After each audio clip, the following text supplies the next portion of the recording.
നമുക്ക് നിധിയുടെ സുധീഷിന്റെയും നാളത്തെ നല്ലൊരു കഥ കേട്ടാലോ?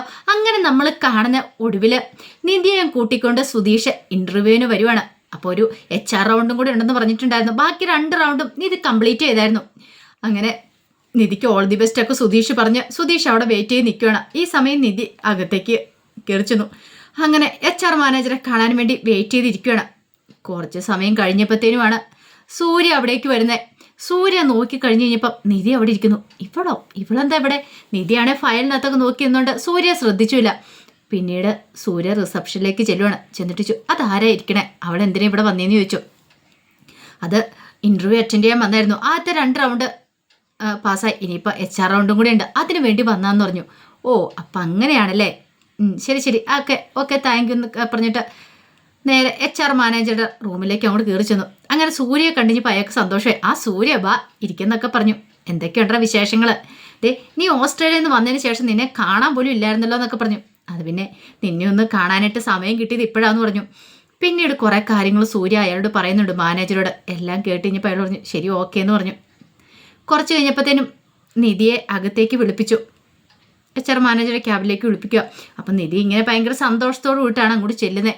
അങ്ങനെ ചെന്ന് കഴിഞ്ഞപ്പോൾ ക്യാബിലെ കസാലിലിരിക്കണം സൂര്യനെ കണ്ടു കഴിഞ്ഞപ്പോൾ നിധി ഒരു നിമിഷം ഞെട്ടിപ്പോയി. നിങ്ങളൊന്നൊരു രീതിയിലൊരു നോട്ടം നോക്കുകയാണ്. സൂര്യ ചോദിച്ചു, എന്താ എന്തു പറ്റി? എന്നെ ഇവിടെ കണ്ടിട്ട് വിശ്വാസം വരുന്നില്ലല്ലേ? ഓസ്ട്രേലിയയിൽ പോയി ജോലി ചെയ്തുകൊണ്ടിരുന്ന ഞാൻ എങ്ങനെ ഇവിടെ ഈ കമ്പനിയുടെ HR മാനേജറുടെ കസാലിലിരിക്കുന്നു? അതല്ലേ ഇപ്പം നിധിയുടെ ചോദ്യം എന്ന് ചോദിച്ചു.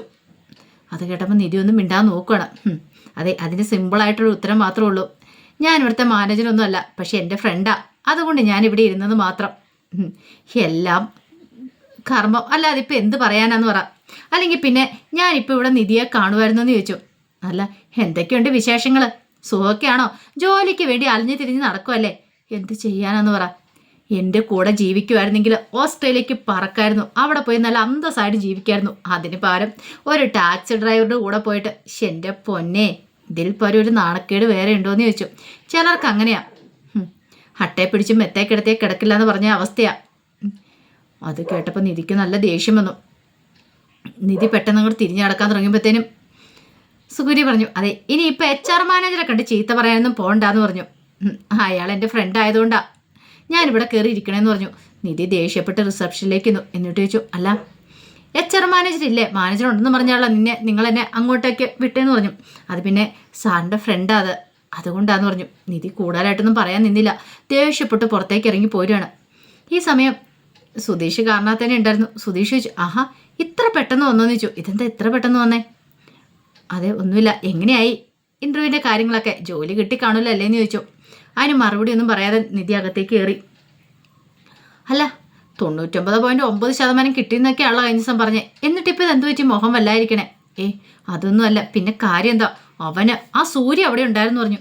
സൂര്യ? ഏത് സൂര്യ? ഓ, എല്ലാം മറന്നുപോയോ? എന്നെ കെട്ടാൻ വന്നവന്. അവനെങ്ങനെ ഇവിടെ? ആ HR മാനേജറുടെ ഫ്രണ്ട് എങ്ങാനും ആയിരുന്നു. അയാൾ എവിടെ ഉണ്ടായിരുന്നു പോലും. അയാളെ കണ്ടു കഴിഞ്ഞപ്പോൾ എനിക്ക് ഭ്രാന്ത് പിടിച്ചു. ഒടുവിൽ ഞാൻ ഇറങ്ങി പോന്നെന്ന് പറഞ്ഞു. അയാളുടെ കാരുണ്യത്തിൽ എനിക്ക് അങ്ങനെ ജോലി കിട്ടണ്ടെന്ന് പറഞ്ഞു. അത് കേട്ട് കഴിഞ്ഞപ്പോൾ സുധീഷ് ചിരിച്ചു. നിധി ചോദിച്ചു, എന്താ ചിരിക്കണമെന്ന് ചോദിച്ചു. വെറുതെ ചിരിച്ച. ഒടുവിൽ നിധിയെ സമാധാനിപ്പിച്ചിട്ട് പോരുന്ന വഴിക്ക് സുധീഷ് കൂടെ സീഡ്സൊക്കെ വാങ്ങുന്നുണ്ട്. ഇതെന്തിനാ? ഇത് കഴിക്കാൻ പറഞ്ഞു. ജോലിയെ കിട്ടിയില്ല, സീഡ്സ് എങ്കിലും കഴിക്കാൻ പറഞ്ഞു. നിധിക്ക് ഭയങ്കര വിഷമായിരുന്നു. സുധീഷ് സമാധാനിപ്പിച്ച് പോട്ടെ, ഇതല്ലെങ്കിൽ വേറെ എന്തെങ്കിലും ഒരു ജോലി കിട്ടും, സമാധാനമായിട്ടിരിക്കാൻ പറഞ്ഞു. അപ്പോഴേക്കുമാണ് സുധീഷിൻ്റെ ഫോണിലേക്ക് കോൾ വരുന്നത്. തോമസ് ചേട്ടൻ വിളിച്ചിട്ട് പറഞ്ഞു, എടാ നീ എന്തെങ്കിലും തിരക്ക് ഓട്ടത്തിലാണെന്ന് ചോദിച്ചു. അല്ല പറഞ്ഞു കേട്ടാന്ന് പറഞ്ഞു. അതെ, അത്യാവശ്യമായിട്ടൊരു ഓട്ടം പോകാനുണ്ട്. നിനക്ക് എപ്പോൾ പോകാൻ പറ്റും? ഒരു മണിക്കൂർ. ശരി ഓക്കെ, 1 മണിക്കൂർ കഴിയുമ്പോൾ ചെല്ലണം. അറിയാലോ, സ്ഥലമൊക്കെ പറഞ്ഞു കൊടുക്കുക എങ്ങോട്ടേക്കാണ് ചെല്ലേണ്ടതെന്ന്. അത് കേട്ടുകഴിഞ്ഞപ്പോൾ സുധീഷ് പറഞ്ഞു ഓക്കെ. സുധീഷ് ഇടയ്ക്ക് അവിടെ പോകുന്നതാണ്. പിന്നീട് നിധിയെ കൊണ്ടേ വീട്ടിൽ വിട്ടിട്ട് സുധീഷ് എന്ത് ചെയ്തു? നേരെ ഓട്ടം പോവാണ്. അങ്ങനെ ആ വീടിൻ്റെ അവിടെ ചെന്ന് കഴിഞ്ഞപ്പോഴത്തേനും അയാൾ പറഞ്ഞു, എടാ എത്ര സമയം നിന്നെ വെയിറ്റ് ചെയ്ത് നിൽക്കണം? എൻ്റെ സാറ് വിളിക്കുമ്പോൾ ഞാൻ കുറച്ച് ദൂരെയായിരുന്നു, പിന്നെ അവിടുന്ന് ഇവിടെ വരെ എത്തണ്ടേന്ന് ചോദിച്ചു. ശരി നീ വണ്ടിയൊക്കെ സ്റ്റാർട്ട് ചെയ്തിടാം, അപ്പം തന്നെ ഞാൻ വരാമെന്ന് പറഞ്ഞു.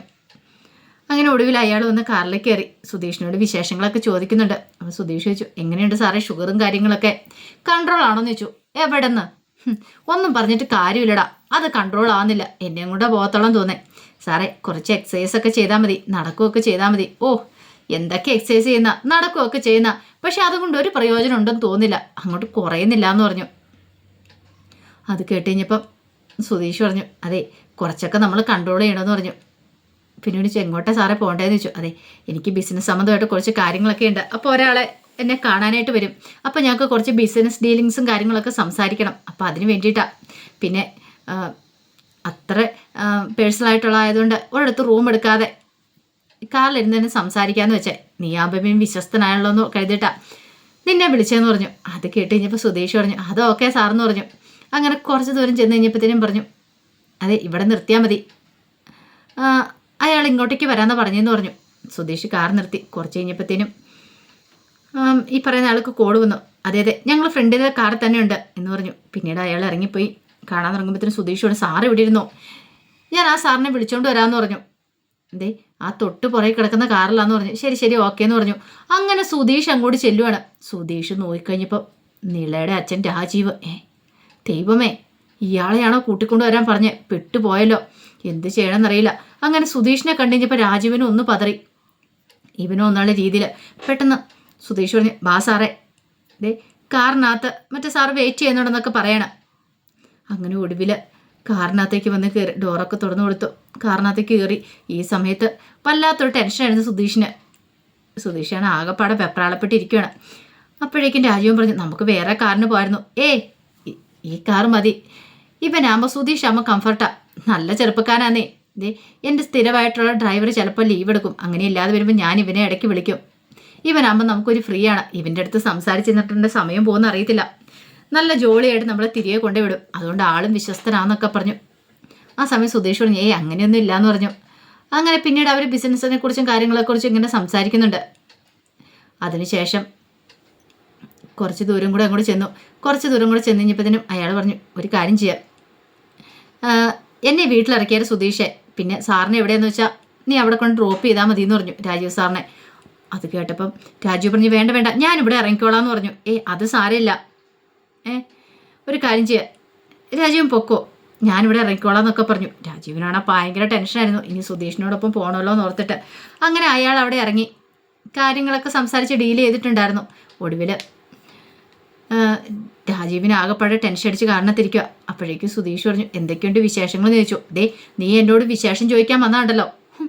വിശേഷം ചോദിക്കാൻ വന്നാൽ എന്താ വിശേഷം ചോദിക്കും, ഒന്നും അല്ലെങ്കിൽ നിങ്ങളുടെ മകളുണ്ടല്ലോ, എത്രയോ വർഷം നിങ്ങൾ നോക്കി അത്ര വളർത്തിക്കൊണ്ട് വന്നാ, എന്നിട്ടോ ഒരു നിമിഷം എല്ലാം ഇട്ടെറിഞ്ഞിട്ട് എന്നോടൊപ്പം ചാടിപ്പോന്നില്ലേ, അതെൻ്റെ സ്വഭാവ ഗുണം എൻ്റെ സൗന്ദര്യം കണ്ടിട്ടാന്നൊക്കെ സുധീഷ് ഇങ്ങനെ പറയാം.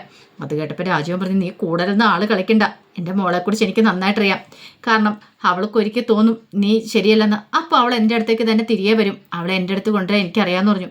പിന്നെ എപ്പോൾ കൊണ്ടുവന്നെന്ന് ചോദിച്ചാൽ മതി, അതൊന്നും നടക്കുന്ന കാര്യമല്ല സാറേ എന്ന് പറഞ്ഞു. അവൾ എന്താളും വരാൻ പോകുന്നില്ല, അവൾ നിങ്ങളുടെ വീട്ടിലേക്ക് വന്നപ്പോൾ ഉള്ള അനുഭവങ്ങളൊക്കെ അവൾക്ക് നന്നായിട്ടറിയാം, ഇനിയിപ്പോൾ അവൾ എന്താളും വരാൻ പോകുന്നില്ലെന്ന് പറഞ്ഞു.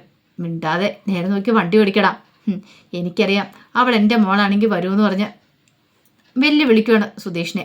സുധീഷ് പറഞ്ഞു, സാറേ സാറിനെ തെറ്റി, അവൾക്ക് ഇഷ്ടമില്ലാത്തൊരു വിവാഹം നടത്താൻ സാറ് ശ്രമിച്ചുകൊണ്ടല്ലേ അവൾ വീട് വിട്ടിറങ്ങിയത്, അല്ലായിരുന്നെങ്കിലോ സാറിൻ്റെ വീട്ടിൽ അവൾ നിൽക്കില്ലായിരുന്നോ, എന്നെപ്പോലെയുള്ള ഡ്രൈവറുടെയോടൊപ്പം അവൾ ഇറങ്ങി വരണമെങ്കിൽ എന്തുമാത്രം അവൾക്ക് ടെൻഷൻ ഉണ്ടായിക്കണം, അല്ലെങ്കിലും ആ പോലീസ് സ്റ്റേഷനിൽ വെച്ച് സാറ് പെരുമാറിയതൊക്കെ അവളും ഞാനും ഒക്കെ കണ്ടതല്ലേ, ഇനിയിപ്പോൾ സാറ് കൂടുതലൊന്നും പറയണ്ടെന്ന് പറഞ്ഞു. അത് കേട്ട് കഴിഞ്ഞപ്പം വല്ലാത്തൊരു ബുദ്ധിമുട്ടായിരുന്നു രാജീവന്. രാജീവൻ ചില മനസ്സിൽ ചില കണക്കൂട്ടലുകളൊക്കെ നടത്തുവാണ്. പിന്നീട് സുധീഷിനോട് പറഞ്ഞു, എടാ ഞാൻ കാണിച്ചു തരാം, അവൾ എൻ്റെ മോളാണെങ്കിൽ അവളെ ഞാൻ വീട്ടിലേക്ക് കൊണ്ടുപോകുമെന്ന് പറഞ്ഞു. ഒടുവിൽ സുധീഷ് അയാൾ രാജീവൻ പറഞ്ഞെടുത്ത് അയാളെ ഇറക്കി വിടുവാണ്. പിന്നെ സുധീഷ് അങ്ങോട്ട് പോകുന്ന സമയത്ത് സുധീഷ് മനസ്സിൽ കരുതി, പിന്നെ ഇയാളിപ്പം നിളയും വിളിച്ചുകൊണ്ട് വീട്ടിലേക്ക് നിധിയേയും വിളിച്ചുകൊണ്ട് വീട്ടിലേക്ക് പോകും, നല്ല പോക്ക് പോയത് തന്നെ, അവൾ പോയിട്ട് വേണ്ടേ, ഇയാളുടെ ഊടായ്പത്തിനും കാര്യങ്ങളൊക്കെ അവൾക്ക് നന്നായിട്ടറിയാം എന്നൊക്കെ ഒരു ചിന്തയായിരുന്നു സുധീഷിന് മനസ്സിലുണ്ടായിരുന്നേ.